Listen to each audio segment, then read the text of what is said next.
बिस्मिल्लाहिर्रहमानिर्रहीम। बच्चों, आज हम 10th के चैप्टर नंबर 10 के यानी इसके अंदर हम एसिड और बेसिस का आज बेटा दूसरा टॉपिक पढ़ेंगे। हमारा आज का जो टॉपिक है बेटा वो है Arrhenius concepts of acids and bases. Basically बेटे हमने एसिड्स और बेसिस के बारे में जो मुख्तलिफ साइंटिस्ट ने कंसेप्ट पेश किए उनको हम वन बाय वन अपने मुख्तलिफ लेक्चर्स में स्टडी करेंगे और उसके ऊपर डिस्कशन करेंगे। आज का जो हमारा टॉपिक है वो है Arrhenius concept of acids and bases. बेटा आर्हीनियस एक स्वीडिश साइंटिस्ट था। इसने 1787 में इसमें बेटे 1787 में 1787 में एसिड और बेस के बारे में एक बाकायदा कंसेप्ट पेश किया। अकॉर्डिंग टू हिज कंसेप्ट, इसके कंसेप्ट के मुताबिक क्या है, व्हाट इज एन एसिड। इसके कंसेप्ट के मुताबिक क्या बेटा, एसिड क्या होता है, what is an acid. Acid क्या है? वो कहता था कि एसिड एक ऐसी शय है जो पानी के अंदर डिसएसोसिएट होने के बाद, आयोनाइज होने के बाद क्या प्रोवाइड करती है, H+ आयन यानी हाइड्रोजन आयन। तो उसने कहा acids are those substances which disassociate in water in aqueous solution and provided hydrogen ions। ठीक है, तो एसिड्स किनको कहते हैं बेटा, ऐसे सब्सटेंसेस को जो एक्वस सॉल्यूशन का मतलब है वाटर, जो एक्वस सॉल्यूशन के अंदर, वाटर के अंदर डिसएसोसिएट हो जाती है, अपने पॉजिटिव और नेगेटिव आयंस में बढ़ जाती है और अपने पॉजिटिव और नेगेटिव आयंस में बढ़ने के बाद क्या करती है बेटा, वो H+ आयंस प्रोवाइड करती है यानी हाइड्रोजन आयन प्रोवाइड करती है। तो आप इसकी डेफिनेशन लिख लें, ठीक है। एन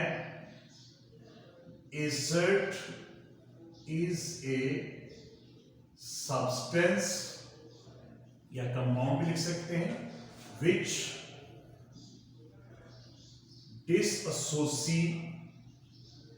disassociate या ionize in aqueous solution and give hydrogen ions। ठीक है, हाइड्रोजन आयन H+ आयन देती है।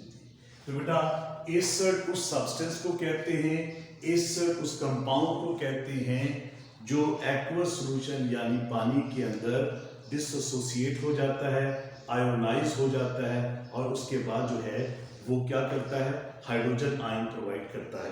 हम एक जनरल रिएक्शन पहले लिखेंगे। मिसाल के तौर पर आपके पास जो है Ha, ये एक जनरल रिएक्शन बेटे मैं लिख रहा हूं, this is a general reaction. ठीक है बेटे, आपके पास जो है ये Ha से मुराद है एसिड को, यानी एक जनरल एसिड है। जब इसको आप वाटर के अंदर डालते हैं बेटा, इसमें बेटे वाटर में यानी इसका एक्वस सॉल्यूशन बनाते हैं तो ये अब H आयंस प्रोवाइड करता है, ठीक है, और नेगेटिव आयन बनाता है। ठीक है बेटा, आप यूं समझ लें कि ये एक एसिड है, जनरल फार्मूला एसिड का। ये आपके पास क्या है बेटा, हाइड्रोजन आयन है, ठीक है बेटा, और ये आपके पास क्या है, एक नेगेटिव आयन है।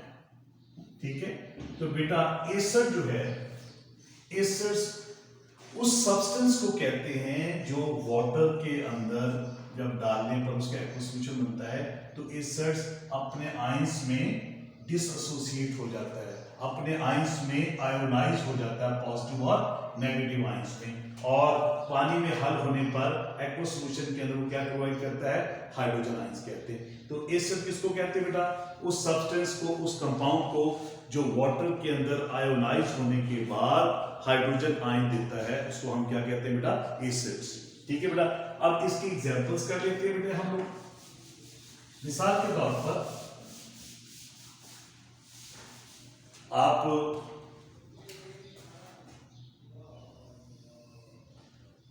आपके पास एसिड्स की बहुत सारी एग्जांपल है, जैसे आपके पास HCl है, HNO3 है, H2SO4 है, H3PO4 है, ठीक है, CH3COOH है।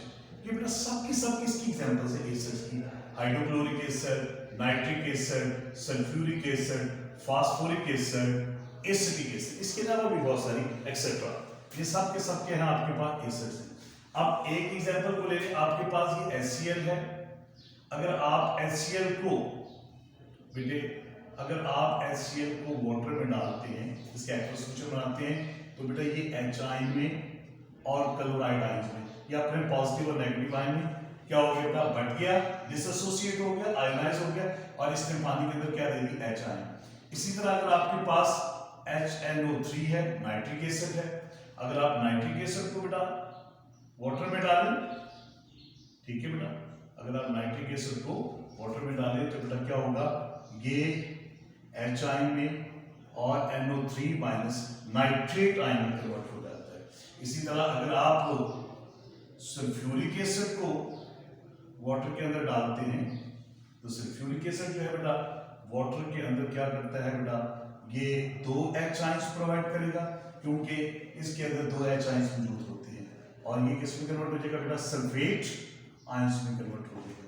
इसी तरह अगर आपके पास H3PO4 है, फास्फोरिक एसिड है, अगर आप फास्फोरिक एसिड को देखिए बेटा, ये पानी के अंदर क्या करता है, आयोनाइज होकर डिसोसिएट होकर 3 H आयंस देता है, और किस में कन्वर्ट हो जाता है बेटा, फॉस्फेट आयन में कन्वर्ट हो जाता है। इसी तरह आपके पास अगर CH3COOH एसिटिक एसिड है, क्या है आपके पास बेटा, एसिटिक एसिड है, तो ये वाटर के अंदर क्या होगा, ठीक है बेटा, ये वाटर के अंदर H आयंस में और CH3COO माइनस, तो बेटा एसिटेट आयंस में कन्वर्ट हो जाता है, ठीक है बेटा। तो मैंने ये आपके सामने मुख्तलिफ किस्म की एग्जांपल्स दी एसिड्स की, these are the examples.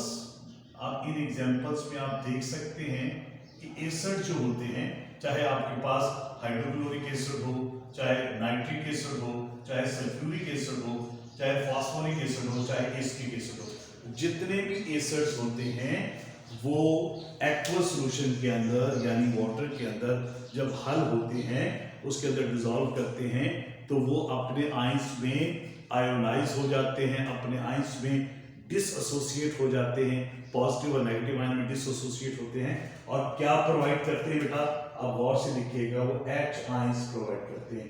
All the acids on dissociation in aqueous solution provided hydrogen ion। तो हम acid according to Arrhenius, acid किसको कहते हैं, उस सब्सटेंस को कहते हैं जो पानी के अंदर एक्वस सॉल्यूशन के अंदर आयोनाइज होने के बाद क्या करता है बेटा, हाइड्रोजन आयंस प्रोवाइड करता है, ठीक है। लेकिन इसके लिए शर्त उसने क्या बताई, आपके पास एक्वस मीडियम, एक्वस मीडियम का होना जरूरी है, ये ध्यान रखिएगा। अच्छा, अब हमारे पास क्या है, what is base, what is base according to Arrhenius, बेटा आर्हेनियस के कंसेप्ट के मुताबिक what is base, a base is a substance, a base is a substance which dissociate in aqueous solution and provided hydroxide ion. Base किसको कहते हैं, जो aqueous solution के अंदर हाइड्रोक्साइड आयंस प्रोवाइड करता है, ठीक है बेटा। लिखने की जरूरत नहीं है क्योंकि बेटा टाइम वेस्ट होगा आपका, ठीक है। आप गौर से सुनते जाएं, a base is a substance which dissociate in aqueous solution or water and provided hydroxide ion. इसको हाइड्रोक्साइड आयन भी कह देते हैं बेटा, और इनको हाइड्रोक्सल आयन भी कह दिया जाता है। तो बेस क्या करती है, एक्वस सॉल्यूशन के अंदर OH आयन प्रोवाइड करती है। अब एक जनरल रिएक्शन लिख लें, सबसे पहले बेटा एक जनरल रिएक्शन आप लिख लें, ठीक है बेटा। जनरल रिएक्शन है आपके पास BOH, ये एक बेस है। जब इस बेस को आप वाटर के अंदर डालते हैं तो ये अपने पॉजिटिव और नेगेटिव आयंस में बढ़ जाती है। What is this, this is base, ठीक है। ये पॉजिटिव आयन है और ये हाइड्रोक्साइड आयन है। तो जब बेस को आपने वाटर में डाला तो ये बेस किस में कन्वर्ट होगी बेटे, पॉजिटिव और नेगेटिव आयन। नेगेटिव आयंस को हम क्या कहते हैं बेटे, हाइड्रोक्साइड आयन कहते हैं, इसको हाइड्रोक्सल आयन भी कह देते हैं। बहुत सारी बेसिस है आपके पास, एग्जांपल्स आप ले लें। मिसाल के तौर पर सोडियम हाइड्रोक्साइड, ये एक बेस है। इसी तरह बेटा आपके पास पोटासियम हाइड्रोक्साइड बेस है, कैल्शियम हाइड्रोक्साइड बेस है, ठीक है बेटा। इसी तरह आपके पास अमोनियम हाइड्रोक्साइड बेस है।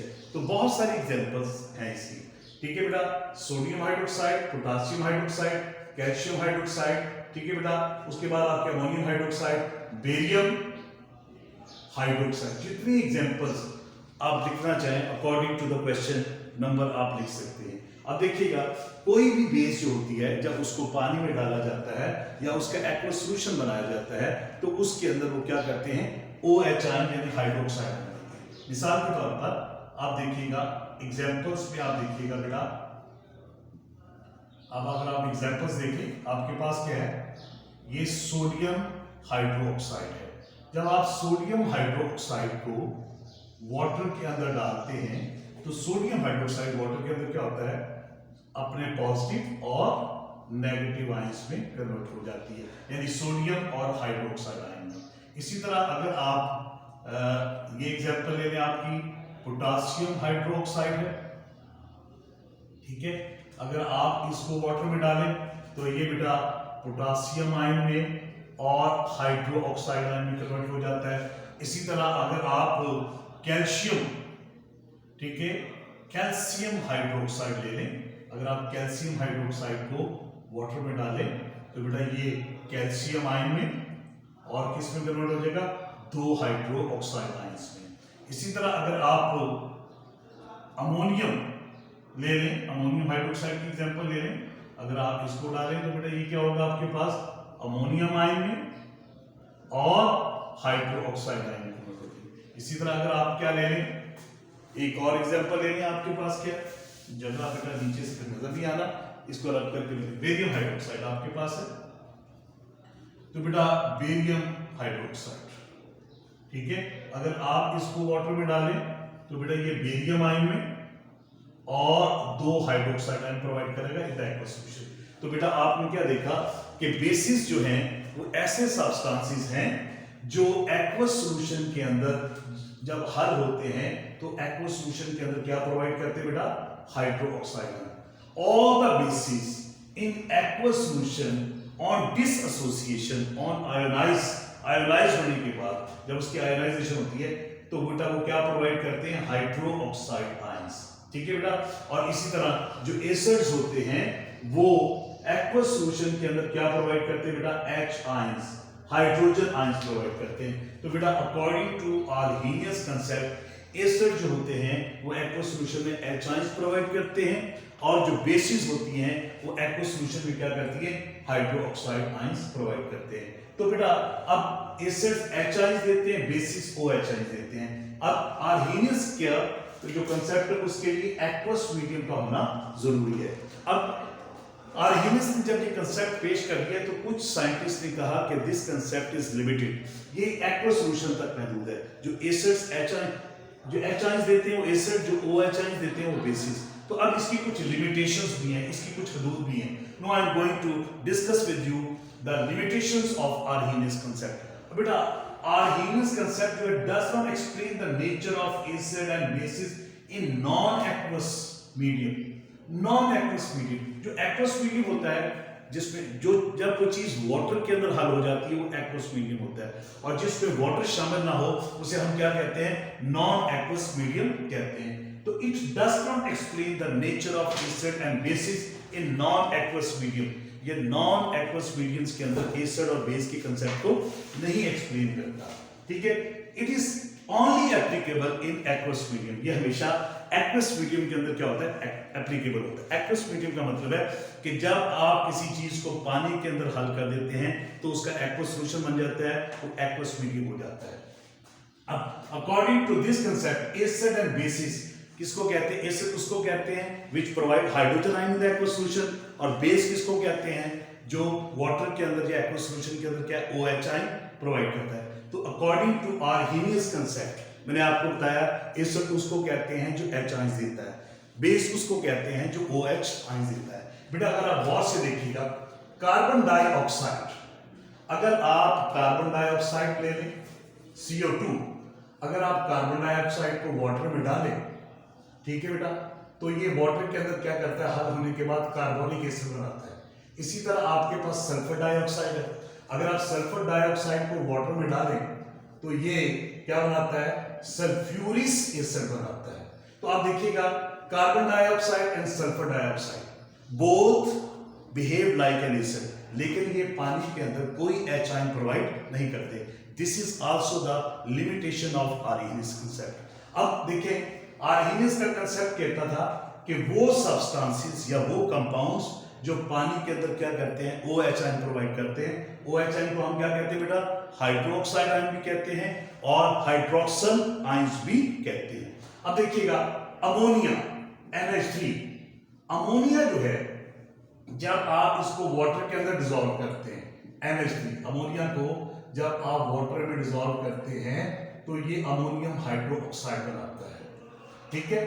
अब ये अमोनिया जो है इसके अंदर कोई OH आयंस नहीं मौजूद, लेकिन ये फिर भी अगर आप इसके अंदर आप इसके अमोनिया के सॉल्यूशन के अंदर आप अगर रेड लिटमस पेपर डालें तो वो क्या हो जाता है, ब्लू हो जाता है। It show the property of A base, हत्ता कि ये कोई OH आयन यानी हाइड्रोक्साइड आयन प्रोवाइड नहीं करता।